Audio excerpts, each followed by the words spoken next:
자, 그러면 이번에는 비만에 대해서 얘기를 하도록 하겠습니다. 사실은 비만이라는 것이 우리는 질병으로 간주를 안 하고 있는 경우도 있지만은 국제적으로는 이것이 비만이 굉장한 질병으로들 생각을 하고 있죠. 그래서 이 비만에 대해서 동양의학에서는 어떠한 그런 관점을 취하고 있는지 생각해 보기로 하겠습니다. 자, 그럼 비만에서 첫 번째로 비만이 전신 비만인가? 그럼 만약에 전신 비만이 아니고 국부적으로 예를 들어서 난 종아리만 비만이다. 나는 예를 들어서 가슴만 비만이다. 그러면 노로 가는 겁니다. 이겠다.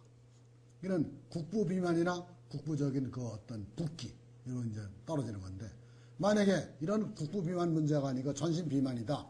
그러면 첫 번째로 하는 것이 섭취 연령과 효율의 문제입니다. 그럼 예를 들어 갖고서 우리가 비만이라는 것이 에너지 보존 법칙과 마찬가지로 과연 식사량이 많은가, 섭취한 어떤 에너지에 비해서 사용한 에너지가 적으면은 에너지가 축적돼서 비만이 되는 이치죠. 그러니까 첫째, 그럴 경우에 섭취 연령과 그 에너지에 사용한 효율 상에 이제 문제가 되는데, 첫째, 그러면 식사량이 많은가? 식사량이 많다. 만약에 식사량이 적다. 식사량이 많으면 이제 너무 많이 먹으니까 먹는 문제를 갖고 따지는 겁니다. 식사량이 왜 많이 먹느냐, 뭐 이런 문제 갖고 따져야 되는 것이고, 식사량이 많지 않다. 그러면 이쪽으로 가야 되는 겁니다. 식사량이 많지 않은데 비만이 되는 경우는 대개 신진대사가 원활치 못해서 이것이 이제 비만이 되는 건데, 그러니까 들어온 에너지에 비해서 쓰는 양이 워낙 작은 겁니다. 이거는 식사량도 적은데 살이 찐다는 것은 물만 먹어도 살이 찐다 뭐 이런 식으로. 그러니까 굉장히 신진대사가 너무나 들어온 에너지에 비해서 신진대사량이 워낙 작은 거죠. 이런 경우를 갖다가 우리가 음체질이라고 얘기를 하는 음체질. 아까 음양했지 않습니까? 음양했을 때 양은 머리를 피가 많이 간다고 그랬죠. 음은 머리를 피가 안 간다고 그랬지 않습니까? 머리를 피가 안 가는 사람은 에너지 소모량이 워낙 작기 때문에, 신진대사량이 작기 때문에 조금만 먹어도 살이 찌는 경향이 있었어요. 그런 사람을 갖다가 우리가 음체질이라고 얘기를 합니다. 그래서 음체질에 있는 경우, 신진대사가 안 돼. 음체질에 있는 사람의 경우가 이제 문제가 되는 거죠. 그래서 음체질 또는 신진대사가 굉장히 안 되는가? 그럴 때 만약에 yes, 그러면은 물만 먹어도 살이 찌는가를 갖다 얘기를 해요. 물만 먹어도 살이 찌는 사람은 없겠지만 물같이 조금만 먹어도 살이 찌는 사람이 있는 거예요. 그러면 조금만 먹어도 살이 찌는가 yes 하면은 그 사람은 음체질을 개선해야 되는 겁니다. 이게. 근데 만약에 조금 먹지를 않는다 그러면 굉장히 신진대사량이 작은 사람이에요. 또는 몸을 굉장히 차게 하는 사람이에요. 그래서 이런 사람들은 신진대사량이 굉장히 너무나 신진대사가 낮은 사람은 생명력이 저하된 사람입니다. 예를 들어서 갑성선 기능 저하가, 양의학적으로는 갑성선 기능 저하가 있는 사람이고, 동양의학에서는 심포 3초에서 3초의 기능이 너무나 떨어진 사람이에요. 그런 사람들은 어떻게 해야 되느냐 하면 생명력을 갖다 강화시켜야 되는 겁니다. 만약에 이런 사람이 생명력이 너무나 이제 저하되지 않고 갑성선 기능 저하 같은 것이 없는 사람은 몸을 너무나 차게 한 사람이에요, 이게. 그래서 예를 들어 갖고서 수영선수, 또 수영코치, 또는 너무나 몸을 갖다가 차게 해서 찬물에 살면은, 우리가 찬물에 살게 되면은 우리 몸을 갖다 따뜻하게 보호하기 위해서 지방이 축적이 되는데, 그런 이제 문제가 있는 거죠. 그래서 우리가 이런 식으로 이제 식사량이 적은데도 불구하고 살이 찌는 경우에는 우리가 이렇게 한열 문제, 신진대사의 저하 문제, 또는 음체질의 문제, 이런 여러 가지 각도에서 살펴봐야 되는 거고요. 만약에 식사량이 굉장히 많다. 다시 이제 이쪽으로 가지 않고, 이쪽은 이제 식사량이 많다. 식사량이 많은 경우는 투입된 에너지가 열량이 소비된 에너지보다 많은 경우입니다. 자, 그러면 그 경우에 식사량이 왜 많은지 이런 걸 갖다 따져봐야 되는데, 식사량에 비해서 운동량이 적은가? 만약에 식사량에 비해서 운동량이 적으면은 체질과 건강 상태에 따른 그렇다면 운동을 해야 되는 겁니다. 예를 들어서 많이 먹는데 운동을 적게 한다 그러면 절대 운동량을 갖다 늘려야죠. 근데 사람의 체질에 따라서 이제 많이 해야 되는 운동이 있고 뭐 양의 운동을 많이 해야 되는지 음의 운동을 많이 해야 되는지 그 다음에 근육 운동을 많이 해야 되는지 상체 운동을 많이 해야 되는지 이런 것들을 갖다 우리가 따져봐야 되는 거죠. 만약에 식사량이 비해 운동량이 많지가 않은데 그럼 어떻게 먹느냐? 그러면 급히 먹는가? 또는 식사가 불규칙한가? 사람이 급히 먹으면은 먹는 양이 늘어나죠. 사람이 조금씩 적게 먹으면은 식사를 갖다가 못합니다. 조금 먹어도. 예를 들어 갖고서 식사량을 갖다 급히 먹어서 불규칙하게 먹거나 많이 먹어서 우리가 되는 경우에는 식사량을 갖다가 한 끼 밥 한 공기를 갖다가 30분 이상 천천히 먹거나 또는 밥 한 공기를 갖다가 두 번이나 세 번에 나눠서 먹으면은 두 번이나 세 번에 나눠서 먹으면 마지막 세 번째는 거의 못 먹어요. 이미 인체에서 요구하는 어떤 욕구를 갖다가 만족시켰기 때문에 그런 거지. 그 다음에 식사를 불규칙하게 하게 되면은 단식을 했다가 먹었다 하면 여러분들이 잘 아는 요요 현상이 생깁니다. 요요 현상. 요요 현상이라는 것이 뭐냐면 예를 들어서 우리 몸의 어떠한 그 인체 생리 시스템은 음식물이 안 들어오면은 마치 가뭄이 든 거하고 비슷해요. 가뭄이 들었을 때 우리가 물을 갖다 쫙 빨아들이듯이 음식물이 안 들어오면 온몸에 있는 세포들이 음식물이 들어오기만을 갖다가 기다리고 있는 거죠. 기다리고 있다가 음식물이 어쩌다 들어오게 되면 흡수하는 능력이 엄청나게 세지는 겁니다. 그것이 이제 요요 현상이죠. 그래서 단식으로 살을 빼겠다 했을 때 가장 부작용이 그 요요 현상인 겁니다. 그래서 이럴 때는 이제 30분 이상 천천히 먹든가 쥐적으로 먹든가 나눠서 먹으면은 밥을 갖다가 많이 먹는 증상을 없앨 수가 있어요. 그 다음에 우리가 살이 찌는 것은 원칙적으로 물을 갖다가 많이 인체에 갖다 포함하고 있는 경우가 많기 때문에 식사 때 국이나 물을 갖다가 가급적이면 덜 먹는 것이 물론 사람에 따라서 물의 그 함량이 틀리기 때문에 일관성이 일률적으로 얘기할 수는 없지만 식사 도중 또는 도중에 물을 적게 먹거나 또는 먹는 물의 양을 갖다 줄이는 이런 경우가 이제 사실은 식사 도중에 물을 먹게 되면은 음식물의 그 산화라든지 소화에 찬 물이 별로 중요한 유리한 방향으로 작용을 안 하기 때문에 어떤 굉장히 효율 면에서 굉장히 떨어지죠. 그래서 물의 망을 줄이거나 식사 도중에 물을 안 먹게. 그 다음에 사람이 왜 많이 먹는가? 이 문제 중에서 미래에 대한 불안 또는 스트레스 때문에 사람이 밥을 많이 먹습니다. 그러니까 인생에서 어떤 가시적인 성과라든지 성취욕이 줄어들게 되면은 그걸 갖다가 어떤 음식을 먹는 것으로서 대리 욕구를 갖다 만족시키려고 하죠. 그래서 어떤 굉장히 생존 경쟁이 강해지게 되면 우리가 스트레스나 어떤 그 불안이 쌓이게 되죠. 그럴 경우에는 우리가 스트레스에서 음식을 많이 먹는데 그것이 이제 스트레스성 비만이죠. 이럴 경우에는 이제 그런 스트레스를 갖다가 해소하는 역할을 해야 되는 거고. 이게 가장 중요한 것 중에서 배는 어느 정도 불렀는데도 계속 먹는 경우가 있어요. 배는 불렀는데 계속 먹는 경우가 둘 중에 하나인데 배는 불른데 왜 우리가 많이 먹습니까? 그거는 위장이 엄청나게 늘어났던 거나 아니면은 다른 것이 뭐가 있느냐면 배는 불른데 많이 먹는 경우는 우리 몸에 필요한 어떤 기운 또는 영양소가 제대로 안 들어왔기 때문에 배는 불른데 자꾸 음식에 대해서 어떤 욕구를 보이는 겁니다. 그래서 포만 상태임에도 불구하고 과식을 하는가 하는 거는 자기 체질과 예를 들어서 나는 간이 나빠서 신맛이 필요한데 단 것만 많이 먹었단 말입니다. 나는 간이 나쁜데 매운 거를 많이 먹었어요. 그러면 신맛이나 팥이나 간을 영향하는 음식이 안 들어왔잖아요. 그런 기운이. 그러니까 어떻게 되겠어요? 그러니까 계속해서 뭔가가 헛헛하니까 계속해서 포만 상태인데도 배가 부른 상태인데도 무엇인가 궁금해서 자꾸 음식을 먹는 겁니다. 그래서 현재의 체질과 건강 상태에 따른 섭생법이 엄청나게 중요한 겁니다. 그러니까. 그 다음에 우리가 어느 정도 음식을 먹을 만큼 먹었어요. 그런데도 위장이 워낙 늘어나 있어요. 위장이 늘어나 있으면 그것이 위장에서 어떤 포만 상태라는 것을 갖다가 어떤 시그널을 갖다가 이 중추신경계로 못 보낸단 말입니다. 그러니까 문제가 되는 것이 뭐가 있느냐면 위장이 늘어났는가? 위장 늘어난 걸 어떻게 알아요? 밥을 많이 먹는 것으로 위장을 알지만은 눈꺼풀에 이 아래 눈꺼풀이 쭉 늘어진 사람이 위장이 늘어난 사람입니다.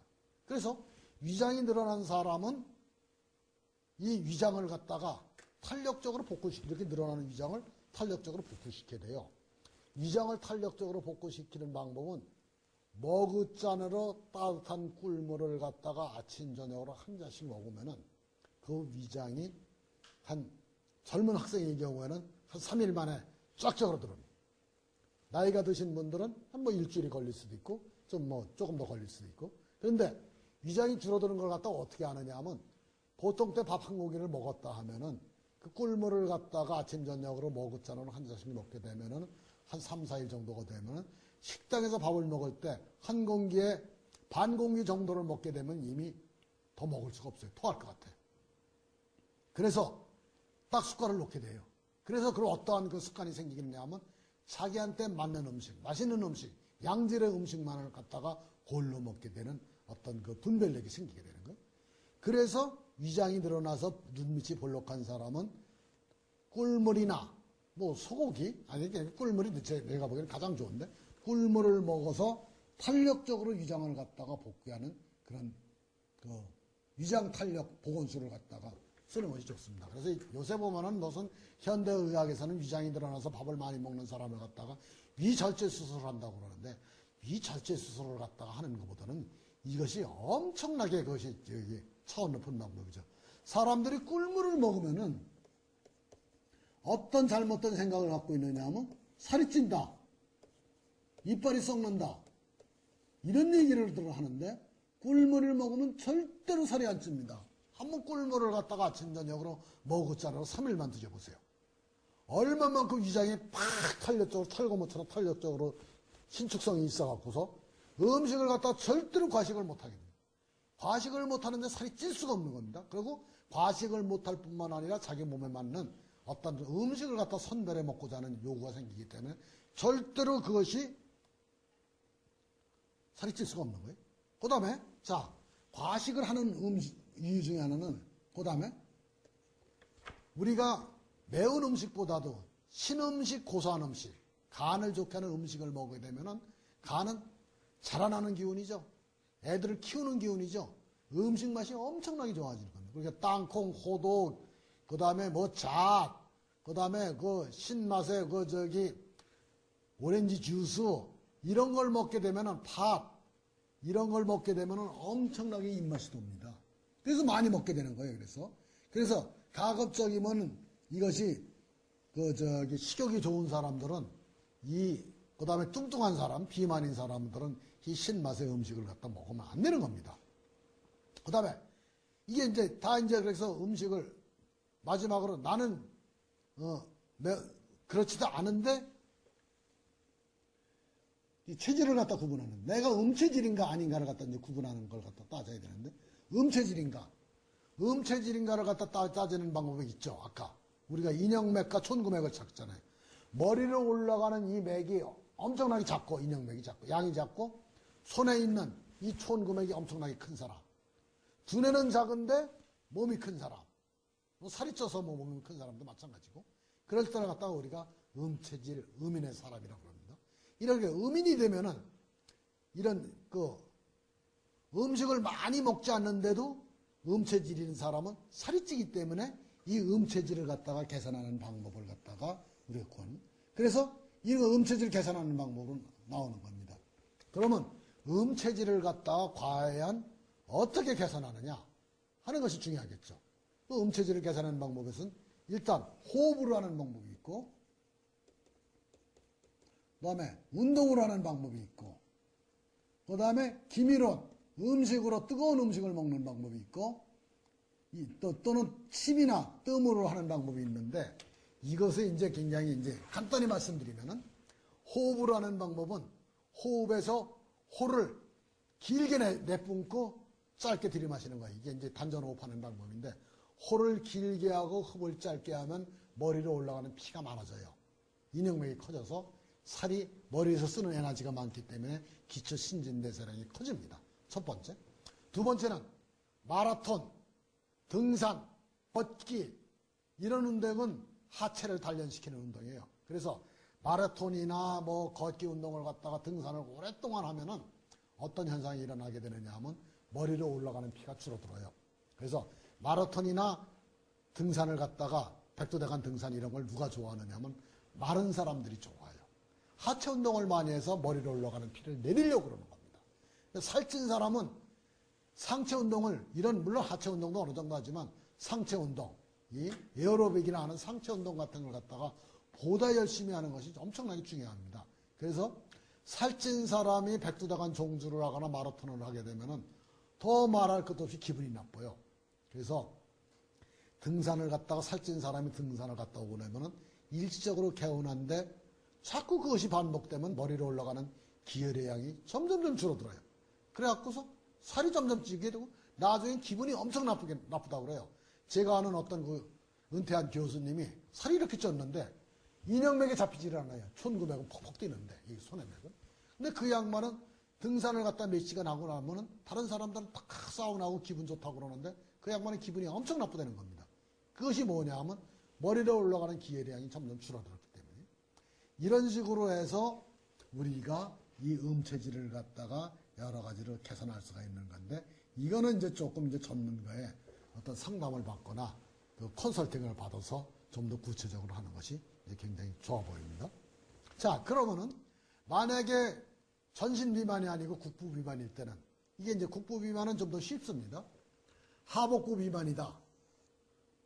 상복부 비만이냐, 종아리 비만이냐, 어떤 아래 팔뚝 비만이냐, 위 팔뚝 비만이냐, 기타 여기 붙는 거냐.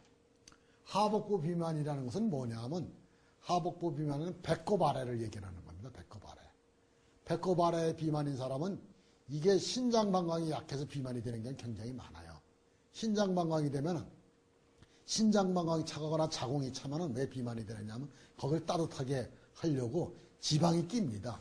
지방, 우리 몸은 70, 80%가 물이고 물과 지방인데 지방은 열 전도 계수가 우리 몸의 그 신체, 물의 열 전도 계수에 비해서 2분의 1 내지 3분의 1로 열이 잘 전달이 안 돼요. 그래서 지방은 보온 효과가 있는 겁니다. 보온. 그래서 우리가 신장방광이나 자궁이 차면은 아랫배가 차면은 배꼽 아래가 차면은 거기가 따뜻하게 하려고 지방이 껴서 비만이 생기는 겁니다. 그래서 제왕절개 수술을 한 사람들은 배꼽 아래가 이렇게 뭐 굉장히 두껍죠, 여기가. 그것이 지방이 빠지지를 않아요. 암만 운동을 많이 해도 신장방광 자궁이 워낙 차기 때문에 그걸 따뜻하게 유지하려고 그러니까 아주 두꺼운 지방층을 형성하는 겁니다. 그거하고 이제 비슷한 그 논리가 뭐냐면 상복부 비만이에요. 상복부 비만이라는 것은 소위 배꼽 위에 위장이 있는데 맥주배라는 거죠. 맥주배라는 건데 맥주가 찬맥주 아니에요. 찬맥주를 많이 먹게 되면은 몸을 그 위장을 보호하려고 그 위장 바깥 부분에 지방이 끼는 겁니다. 그래서 맥주를 많이 먹는 사람들이 꼭 거기만 위장 위에만 거기가 그 맥주배라는 거기만 살이 찌는 겁니다. 그것이 차기 때문에 그래요. 차기 때문에 한열의 문제에서 차다. 차니까 이게 음식을 찬 걸 먹거나 수술을 해서 경락을 끊어놨거나 이렇게 되면 이것이 또는 그 노출을 많이 했거나 하게 되면 그쪽에 살이 찌는 겁니다. 그 다음에 종아리 비만. 종아리 비만은 이게 종아리가 신장방광이 지나간다고 그랬죠. 그때 경락이. 그래서 종아리를 갖다가 너무 노출시키거나 아니면은 짠 음식을 너무 안 먹거나 아니면 단 음식을 너무 많이 먹어서 신장방광을 약화시켰으면 종아리가 살이 찌는 겁니다. 그래서 그걸 갖다가 살을 빼려고 그러면 신장방광의 기운을 강화시키게 되는 겁니다. 그 다음에 하완, 상완. 하완은 아래 팔뚝이죠. 여기 아래 팔뚝. 아래 팔뚝인데 여기 하완은 매운 거를 많이 먹으면 여기 팔뚝이 굵은 것이 가늘어지고 팔목이 가늘어지는 거죠. 팔목이 너무 두꺼운 사람도 어느 정도는 유전적으로 이제 그렇게 나온 거긴 하지만은 어느 정도는 이것이 이제 매운 걸 먹으면 해결되고, 상화는 심장이 나쁜 사람이 여기가 두껍게 살이 찌는 겁니다. 이게. 이렇게 돼서 이제 국부 비만은 이렇게 되고, 그 다음에 얼굴만 붓는다. 얼굴만 붓는 거는 심장이 약한 경우가 이런 겁니다. 너무 짜게 먹거나 이러면 얼굴만 붓는 겁니다. 그 다음에 눈꺼풀이 붓는 거는 그 맥주나 라면 같은 걸 자기 전에 많이 먹으면 위장에 부담이 갔을 때 눈꺼풀이 붓는 겁니다. 얼굴이 붓는 것은 총체적으로 뭐예요? 심장이 나쁜 거고, 심장이 얼굴에 이 살이 심장이 관장하는 겁니다. 광대뼈에 이게 빨간 기운이 도는 것도 심장이 약하다고 그랬죠? 그러니까 손가락이 붓는 것은 생명력이 약한 거니까 손가락 관절이 약한 거예요. 그래서 고생을 많이 한 사람들이 있지 않습니까? 고생을 많이 한 사람들이 어떻게 되는 거야? 생명력을 갖다 고갈시키면서 살아왔기 때문에 손가락 매디가 굵어지고 손가락에 땀이 많이 차고 이렇게 되는 겁니다. 그러니까 유행어 가사에도 있죠. 그 다음에 손이 젖었다, 뭐 손가락 매디가 굵다 이런 게. 그 다음에 수술한 자리는 엄청나게 다 붓는 겁니다. 그 다음에 이게 추위로 인해서 국부가 노출되면 거기 지방이 낀다는 얘기는 했죠. 근데 전신이 붓는 경우가 있어요. 전신이 붓는 경우는 신장방광에서 배출을 못해서 전신이 붓는 겁니다. 이게.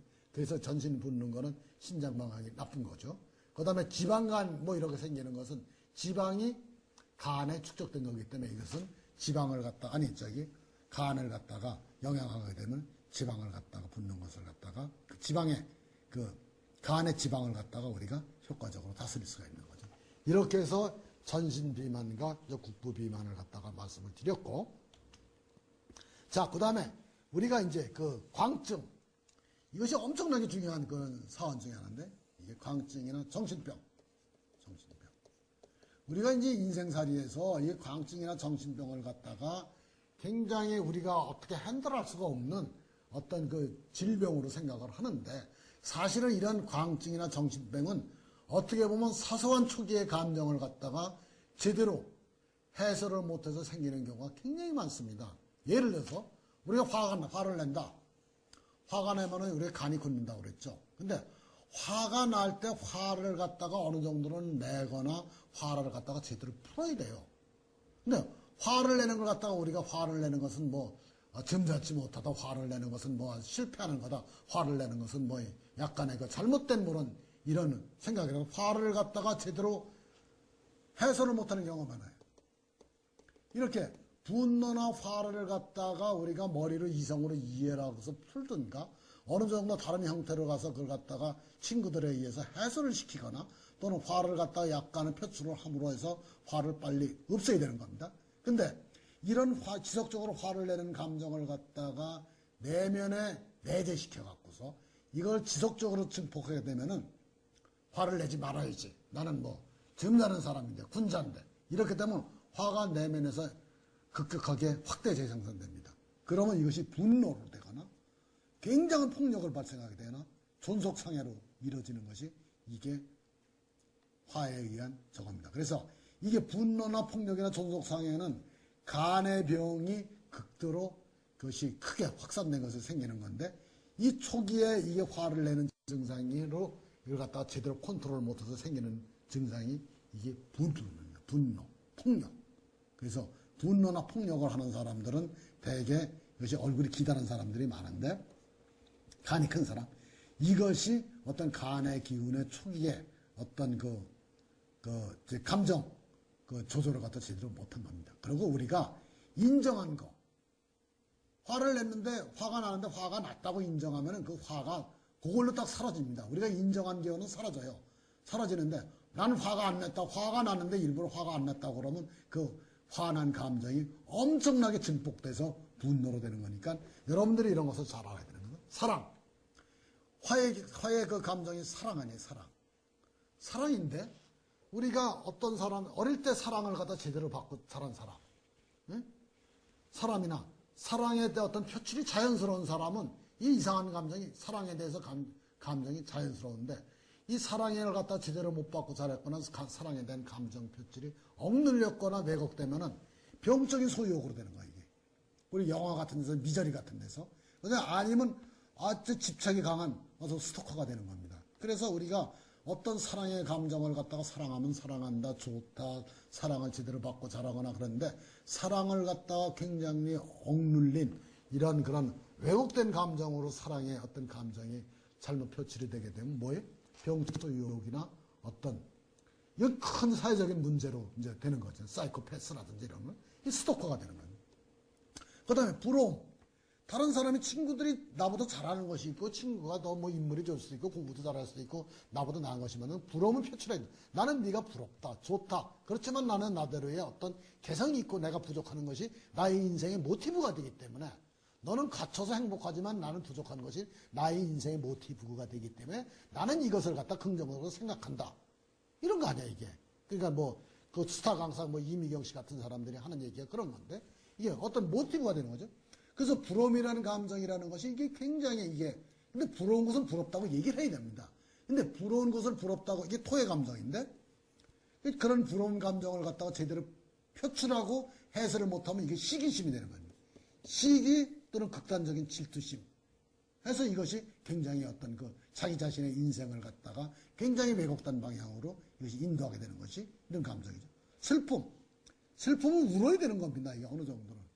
울고 나면은 카타르시스에 의해서 다시 이게 솔선수범하고 어떤 그 독립심이 생기고 이게 그 하는 금의 기운이 긴장된 기운이 생기는 건데 그래서 긴장된 기운이 와해되는 것이 슬픔이에요. 이것이 이제 조금 이제 굉장히 차원 높게 설명을 하면은 긴장된 금기가 무너져서 왈칵하고 울음이 나는 것이 이게 슬픔입니다. 그래서 너무 긴장하게 되면 사람이 울어야 됩니다. 어느 정도는. 너무 울면은 그것이 어떻게 되냐면 사람이 뭐 폐도 상하고 뭐 이렇게 되겠지만은 그래서 슬픔의 감정은 이 슬픔의 감정을 갖다가 우리가 어느 정도는 적절하게 표출도 하고 이게 슬픔을 인정도 하고 이렇게 약간은 울기도 하고 해야 되는데 이걸 갖다가 슬픔을 안 슬픈 거 마냥 인생을 10년을 갖다가 고생하면서 입진적으로 살았어. 그럼 뭐예요?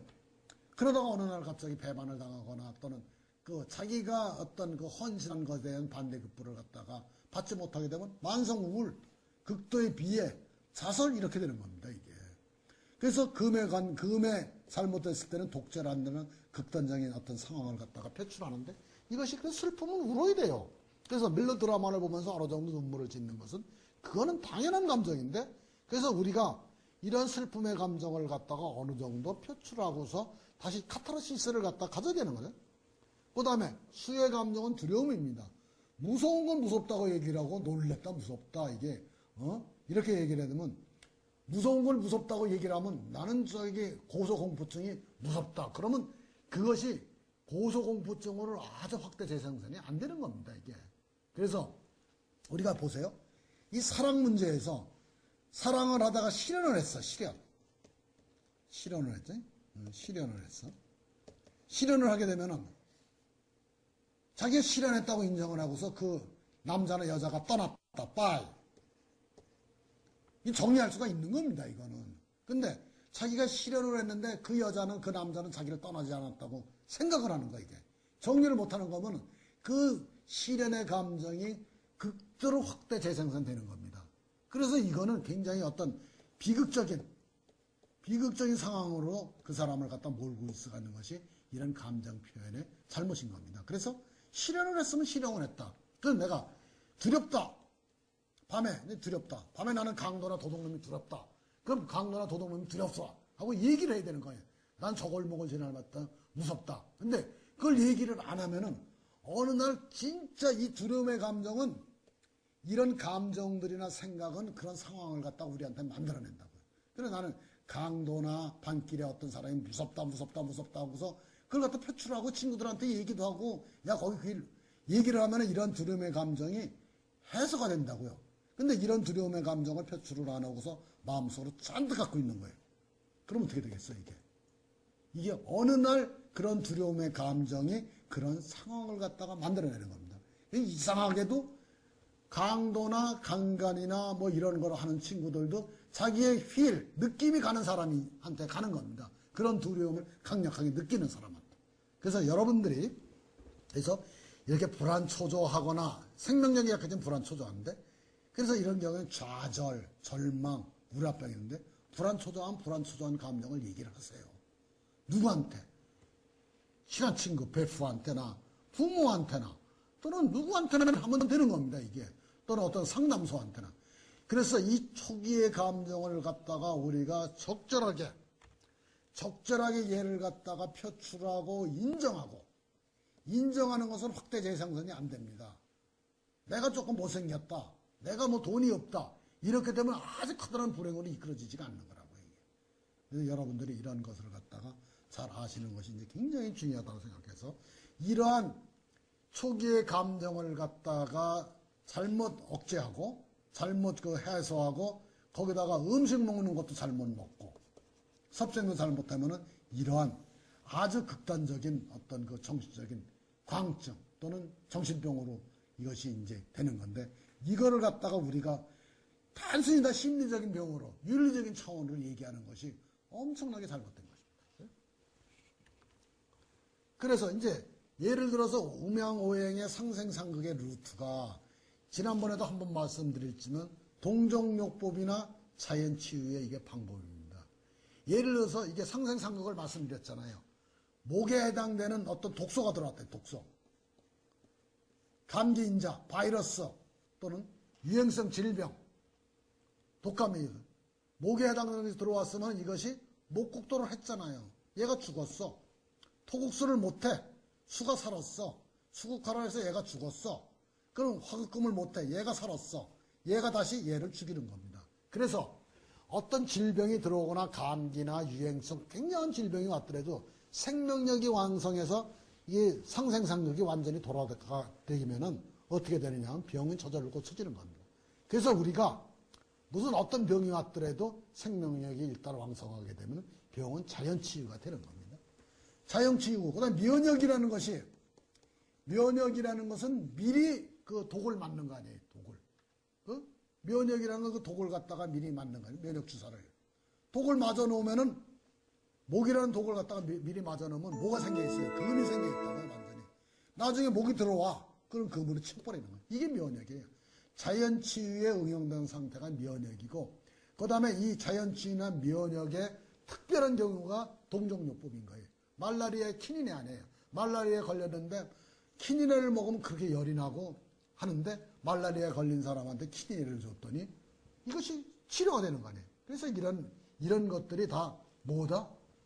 음양오행의 상생상극의 원리인데 이걸 갖다 우리가 승복법이라고 부르는 겁니다. 그래서 동양사상에 이렇게 음양오행의 그 이치는 굉장히 심오한 데가 있고 그 응용례가 전방위적이고 여기서 말을 다 미처 다 하지는 못했지만 수많은 분야에서 우리가 이걸 갖다가 그 적절하게 굉장히 격조놓게 효율적으로 우리가 사용할 수 있는 것입니다.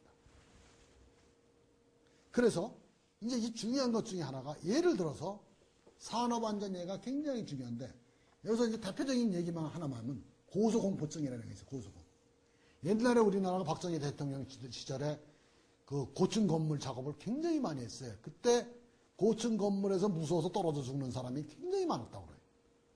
그래서 밤에 그 경제 개발할 때 밤에 고층 작업을 했다는 얘기예요. 근데 고층 작업을 하는데 가장 유리한 사람은 어떤 사람이냐면 얼굴이 동그란 사람이에요. 얼굴이 동그란 사람은 바깥을 안 봐요. 안에만 보지.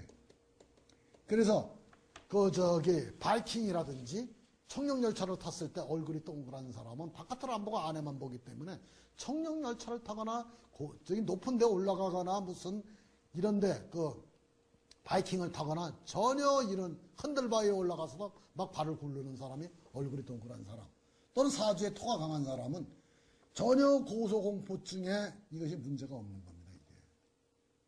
그래서 사람의 체질에 따라서 이것을 갖다가 그 산업안전예에서 엄청나게 이걸 갖다가 적절하게 사람의 체질에 따라서 어떤 작업에 이 사람을 투여할 것이냐. 이렇게 삼각형인 사람은 엄청나게 잘 놀랍니다. 이게. 놀라기 때문에 놀라는 사람은 어떤 그 소리가 많이 부르는데 쓰면 안 되는 겁니다. 이게. 그 다음에 예를 들어 갖고서 땀이 많이 나는 사람. 이런 사람은 감전의 위험성 있는 작업에 넣으면 안 되는 거예요. 그 다음에 발목 관절을 많이 다치는 사람은 실족 가능성이 있는 그런 장소에다가 이런 사람을 집어넣으려고 그러면 발목 관절을 갖다가 잘 접질리는 걸 치료하고서 놓아야 되는 겁니다. 이것이 이제 산업안전의 관점에서도 오행 체질과 질병과 이런 그 몸의 상태를 갖다가 응용한 예라고 할 수가 있습니다.